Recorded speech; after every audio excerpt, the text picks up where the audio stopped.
अस्सलामुअलैकुम। Lung pathology में अब हम जो पढ़ने जा रहे हैं डैट इज़ प्लूरा। हमारे पास प्लूरा क्या है, ये हमारे पास कंपोज्ड हुई होती है of the two pleural membrane. The one that attach to the chest wall is known as parietal membrane, और जो हमारे पास लंग्स से अटैच हुई होती है that is known as visceral membrane. अब हमारे पास इन दोनों पैराइटल एंड विज़रल मेम्ब्रेन के बीच में एक प्लूरल कैविटी बनती है जिसमें हमारे पास प्रेजेंट होता है प्लूरल फ्लूइड। ये प्लूरल फ्लूइड जो होती है ये लेस देन 15 मिलीलीटर होता है, composed of serous fluid. A cellular clear fluid होता है जो कि लुब्रिकेट कर रहा होता है प्लूरल सरफेस को। Now what is pleural effusion?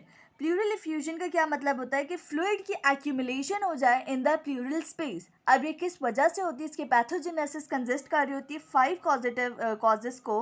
Number 1 is increased hydrostatic pressure जो कि होता है कंजेस्टिव हार्ट फेलियर में।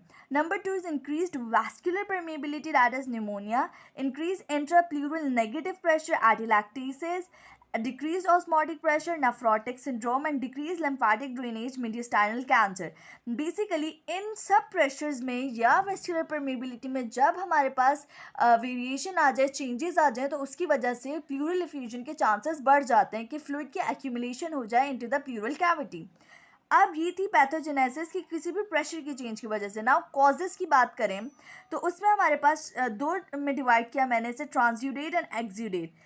ट्रांसयूडेट और एक्सयूडेट का एक मेजर डिफरेंस ये होता है, जो ट्रांसयूडेट होता है ये प्रेशर चेंजेस की वजह से, स्पेशली हाइड्रोस्टेटिक प्रेशर चेंजेस की वजह से होता है और ये प्रोटीन पुअर होता है, जबकि एक्सयूडेट जो होता है ये इन्फ्लेमेटरी एडिमेटस फ्लूइड होता है, प्रोटीन रिच होता है।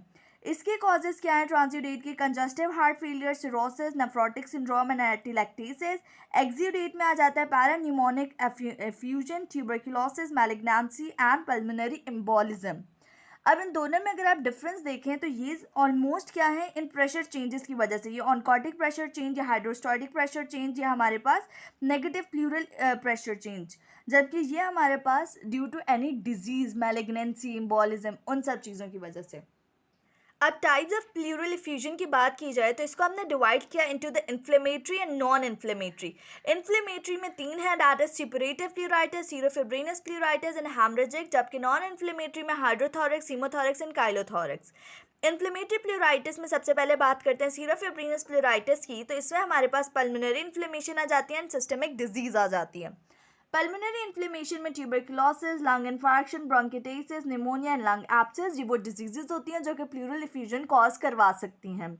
सिस्टमिक डिजीज में rheumatoid arthritis, systemic lupus erythematosus and uraemia, ये दो जो डिजीजेज हैं these are the autoimmune diseases. Suppurative pleuritis की बात की जाए दैट इज एम्पाइमा, ये हमारे पास प्यूरुलेंट प्लूरल एक्सुडेट होता है, पसी फ्लूइड की एक्यूमुलेशन है ये। पसी किस फॉर्म में बनता है? अगर बैक्टीरियल और माइकोटिक इन्फेक्शन हो। अब ये बैक्टीरियल और माइकोटिक जो होता है ये हमारे पास इंट्रा पल्मोनरी भी हो सकता है कि लंग्स की इन्फेक्शन की वजह से ही हुआ है, या किसी डिस्टेंट ऑर्गन से भी यहाँ पे डिसमिनेट हो सकता है, जैसे कि लिवर एब्सेस एंड सब डायफ्रैग्मेटिक एब्सेस की फॉर्म में। अब एम्पाइमा के फीचर्स की बात की जाए तो लोक्यूलेटेड येलो ग्रीन क्रीमी पस होती है जिसमें न्यूट्रोफिल सबसे ज़्यादा प्रेजेंट होता है। It is a neutrophil rich पसी फ्लूइड, साथ ही साथ अदर ल्यूकोसाइड्स भी मिलते हैं हमें। अब ये एम्पाइमा या तो रिजॉल्व हो जाती है ड्यू टू द ट्रीटमेंट, या फिर अगर इसको ट्रीट ना किया जाए, इसे रहने दिया जाए, तो ये कन्वर्ट हो सकती है into the dense tough fibrinous adhesions जो कि प्लूरल स्पेस को ऑब्लिटरेट करेंगी और पल्मोनरी एक्सपेंशन नहीं होने देंगी। नंबर 3 इज हेमरेजिक प्लूराइटिस, जिसमें हमारे पास क्या होगा, संगुइनस इन्फ्लेमेटरी एक्सुडेट होगा, ब्लड एक्यूमुलेशन होगी, that it will be associated with the rickettsial disease, bleeding disorder and neoplastic lesion of the pleura. ये 3 चीज़ें होती हैं जो कि कॉज करवा सकती हैं हेमरेजिक प्लूराइटिस। अब बात करते हैं नॉन इन्फ्लेमेटरी प्लूराइटिस की, उसमें सबसे पहले hydrothorax. Hydrothorax is basically non-inflammatory collection of the serous fluid within the pleural cavities। ये हमारे पास क्लियर स्ट्रॉ कलर्ड फ्लूइड होता है। इसकी 3 कॉजेज हैं, heart failure, renal failure and cirrhosis of the liver. Next बात की जाए हीमोथोरेक्स की, तो ये हम कैसे डिफ्रेंशिएट करेंगे between the haemorrhagic pleuritis and haemothorax. Basically haemothorax का एक डायग्नोस्टिक फीचर ये होता है कि इसमें प्लूरल फ्लूइड में ब्लड की एक्यूमुलेशन ज़रूर होती है, मगर हीमोथोरेक्स में एक हमारे पास लेवल होता है कि हिमाटोक्रिट जो होता है प्लूरल फ्लूइड में, वो कितना होना चाहिए, 50 से ज़्यादा होना चाहिए इन द पेरिफेरल ब्लड।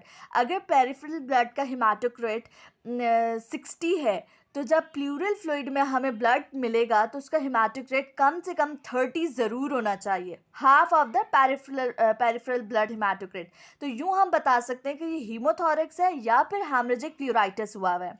इसकी कॉजेज़ में आ जाता है रप्चर्ड एओर्टिक एन्यूरिज्म या vascular trauma. काइलोथोरेक्स is basically accumulation of the milky fluid, ये लिम्फेटिक ओरिजिन होता है। Kyle is basically milky white fluid जो कि हमारे पास इमल्सिफाइड फैट जो कि टैग रिच होता है, डायसाइलग्लिसराइड्स रिच होता है, वो हमें मिल रहा होता है काइलोथोरेक्स में, जो कि एक्यूमुलेट हो रहा होगा इन द प्लूरल कैविटी में। काइलोथोरेक्स हमें मिलता है थोरासिक ड्रग ट्रॉमा में, obstruction of the lymphatic duct में एंड मैलिग्नेंसी में। ये मैलिग्नेंसी मोस्टली कौन सी होती हैं, प्राइमरी या सेकेंडरी मीडियस्टाइनल न्यूप्लाज्म। अब यहाँ तक हमने सारी प्लूरल इफ्यूजन की causes, pathogenesis and types complete कर ली। अब बात करते हैं न्यूमोथोरेक्स की, that is accumulation or presence of air or other gases in the pleural sac. ये भी यंग हेल्दी इंडिविजुअल में हो सकता है without any non pleural disease. ज़रूरी नहीं कि कोई पल्मोनरी पहले से डिजीज़ प्रेजेंट हो उसकी वजह से हो, एक सडनली स्पोरेडिक भी डेवलप हो सकता है। अब न्यूमोथोरेक्स की कॉजेज़ की बात करते हैं। स्पॉन्टेनियस और एक्वायर्ड में डिवाइड किए। स्पॉन्टेनियस में प्राइमरी सेकेंडरी की बात की जाए तो सब प्लूरल ब्लैप रप्चर या बेलिस रप्चर, सेकेंडरी में सीओपीडी, टीबी, मैलिग्नेंसी या इंटरस्टिशियल लंग डिजीज़ आ जाते हैं। एक्वायर्ड की बात की जाए तो ट्रॉमेटिक हो सकता है, ब्लंट ट्रॉमा या पेनिट्रेटिंग ट्रॉमा की वजह से, या आइट्रोजेनिक मतलब किसी सर्जरी के दौरान हुआ प्लूरल बायोप्सी, थ्रोकोसेंटेसिस, मैकेनिकल वेंटिलेशन या ट्रांस ब्रोंकियल बायोप्सी में ये हमारे पास एक्वायर्ड न्यूमोथोरेक्स डेवलप हो सकता है। तो यहाँ तक हमने न्यूमोथोरेक्स भी कंप्लीट कर लिया।